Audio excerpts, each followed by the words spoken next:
গামছা নিয়েছি, নিয়ে যাচ্ছি আমি। হ্যালো গাইস, সবাইকে আমার গৌরী কুইন চ্যানেলে ওয়েলকাম জানাই। ছোট্ট মিনি ব্লগটা স্টার্ট করলাম।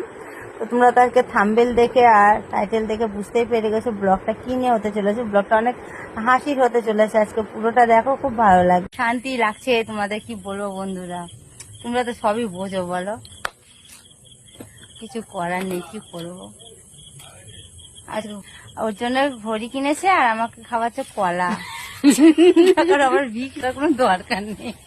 আমি বলেছি আমার কলা খেতে খুব ইচ্ছা হচ্ছে ঘরে, তো বলেছে না এখন বাজারে যেতে হবে। তাহলে আমি ওকে বলি আমাকে এনে দিয়ে, বলে হ্যাঁ বলো। কলা না আমার দরকার নেই, কলাটা তো একটা এমনি একটা বাহানা। চুপু এই যে মানে ক্লাস 10 মাধ্যমিক দিয়েছি এরকম, এটাই মনে হচ্ছে কোচিনে দেখা হয়নি, বাড়িতে মা বকবে, বাবা ধরে ফেলবে, তাই গলিতে এসছি দেখা করতে। কোথায় এসছি দেখা করতে? রেকর্ড রাত্রির বেলায় দেখো পুরো রাস্তা ফাঁকা, নাইটি পরে দেখো